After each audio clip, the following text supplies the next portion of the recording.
Welcome back to the channel, ladies and gentlemen. Allow me to request you to subscribe to our channel. We really need your support for the channel to grow. And on the same breath, I want to thank those who support us in one way or the other.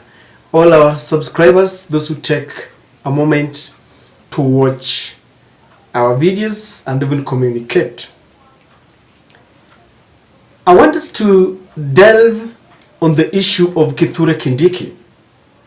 Kithure Kindiki is the Interior CS, a very powerful ministry. Those who came before him made their names. They were very popular and tough talking. Contrary to his predecessors, Kithure is a soft-spoken politician. A man who I still believe was not supposed to be given that docket. He should have been the Attorney General. Now, for a period of time, Kithure Kindiki will be trending on Twitter because of the situation he finds himself in with the ongoing demonstrations, because he has been charged to deal with Raila Amolo Odinga. Now, the reason I want us to discuss Kithure Kindiki is because there are credible and reliable sources that have revealed that Kithure is not very happy with the Kenya Kwanza government, a government that he serves. And for more than 2 times, it is said that Kithure Kindiki has tried to resign, has tendered his resignation letter to his boss, President William Ruto. But William Ruto has refused to let him go. The latest is as late as yesterday, because sources indicate that Kithure Kindiki is just tired of that docket and he wants to either be replaced or just call it quits completely. Why do you think Kithure Kindiki would want to relinquish and abandon a very prestigious position? A position that I'm sure if he resigns today, then some of his fellows will be yearning and trying to grab that position. And as I was looking and just trying to go on a fact-checking spree or a mission, I realized that one of the things that is giving Kithure pressure is the order to arrest Raila Odinga. You and I know that if you are given the target today and you are told, I want you to arrest Raila Odinga and I'll give you $10 billion today, would you arrest Raila?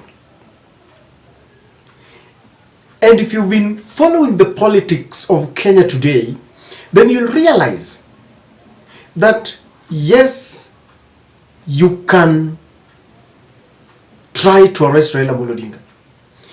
But the $1 billion question is this.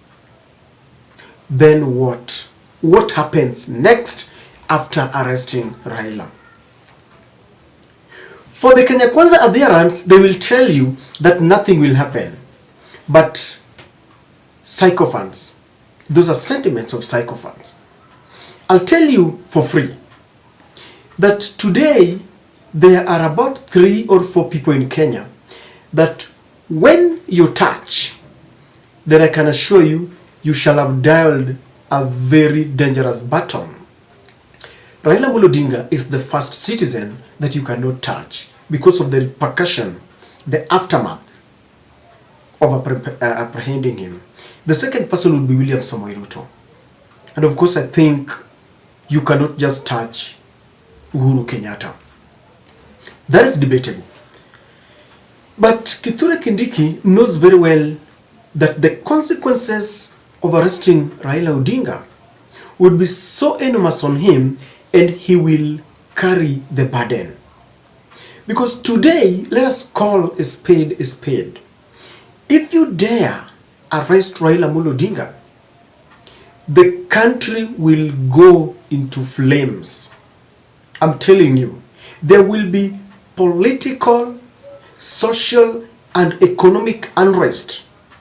A big turmoil that you will regret having thought of arresting Raila Odinga. So it is very clear that Kithure Kindiki does not want the idea of arresting Raila Odinga because it falls directly within his docket. The orders come from him. And I've listened to him. He's been contradicting even the very government. He's been talking about freedom of picketing, when his juniors sometimes try to call off or deny Raila Odinga an opportunity to demonstrate. Kithure Kindiki would say that it is within Raila's rights and every Kenyan to demonstrate peacefully. So the idea of arresting Raila Odinga is dangerous. It is like playing with fire. And it is clear that this is one of the reasons why Kithure Kindiki knows very well that it is going to be against his will, his wish to arrest Raila. He's being coerced because of the consequences. When people die, when Kenya go to flames, he will carry that burden. Number two is the Hague issue. When Raila first held those initial demonstrations, the police used excessive force and they killed many, just like they did yesterday.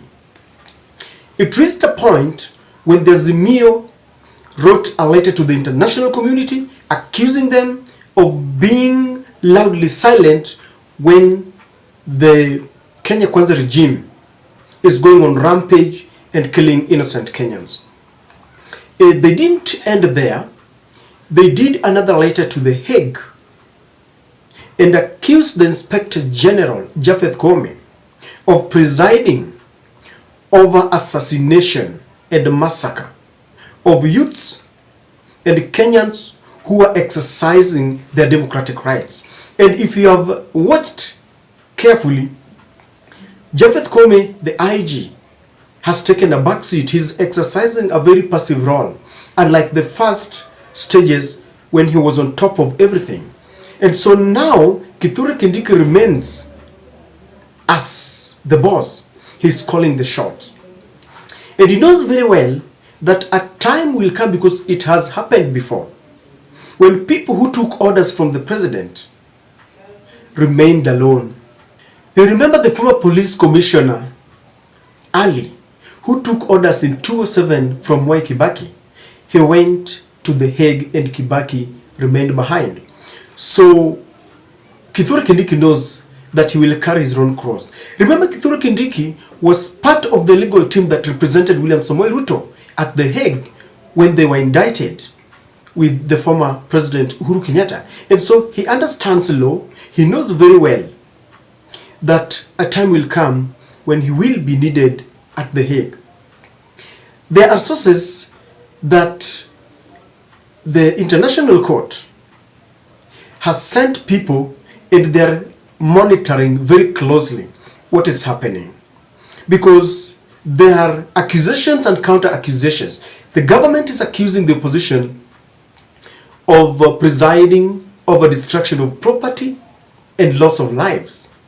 But the position is very clear. They are saying, and they are citing evidence, that whenever they go on demonstrations, it is the police that throws the first bullet or tear gas at people who are very innocent and carrying no weapons. And so they hold it. They hold very strongly that it is the government that is hell-bent on killing innocent people. And so no one would want to go through what the Ocampo 6 went through. Ask the journalist Sang and he will tell you what he went through. I think it was very traumatizing because he cried when he was freed. So this is another reason why Kithure Kindiki would want to resign, because he doesn't want to soil his hands and go to The Hague. Kithure is a politician. Last time he was elected to deputize William Ruto. The Kenya Kwanza team voted him against Rigathi Gachagua. It is said that Rigathi bullied his way to become the deputy president. For a moment and for some times, Kithure Kindiki promised that he would take a sabbatical leave. And I understand that Ruto begged him to come back, maybe to please the Meru community. I remember William Ruto went and told the Meru community when Kithure Kindiki wanted to contest for a gubernatorial position.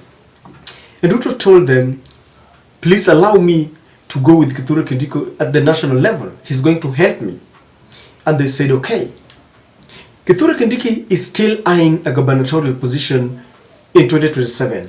And he knows very well that this is the time when he can build or tarnish his name. Because whatever William Ruto is forcing on people is very unpopular, including brothers and sisters of Kithure Kindiki. His teammates, his tribesmen, they don't want this bill. They don't want William Ruto's authoritarian bills. And they are protesting. Yet Kithure Kindiki is charging the police against his friends from his community. He knows very well that a time will come when he will be asked, when we were fighting this regime, where were you? You helped the regime to kill us. And he knows very well that it might be very difficult for him in 2027. He has a polished career, and he could be eyeing even maybe international positions. With this, I can assure you that he cannot get it very easy. And this is another reason why Kithure would want to resign. He doesn't want a bad name. And so these are the reasons why Kithure would feel very uncomfortable serving in a government that is seen to be butchering his people. William Ruto on his side knows very well that if Kithure would resign today, everything that is happening, especially as far as the demonstrations are concerned, is being monitored internationally. And the international media, the BBC, CNN, and all these will be reporting that William Ruto's #1 security has left. It will give him a bad name. It will only aggravate the statements that have been upheld by the Azimio that William Ruto is very unpopular. Remember, the Azimio is even collecting signatures just to show that they can get over 10 million signatures to show that William Ruto is unpopular. He's still fighting the legitimacy issue that he cannot get, because by every second he becomes very unpopular. And so he has refused to accept this resignation. He has forced him to be there. When Kithure Kindiki announces that he wants to arrest Raila Amolo Odinga, he's being compelled, he's being forced. That is not his heart. If you are closer to people like Dennis Itubi, they will tell you that they're only hiding this truth because of the public relations, PR. But things are not rosy. Things are not rosy in the government. And sooner kitalipuka, because there is a lot of pressure and people are telling Kithure, wachana nayo. If you feel you cannot manage, let go and begin afresh. You can build your own foundation for 2027. I don't know what you think, but do you think Kithure Kindiki should resign? What message do you have for him?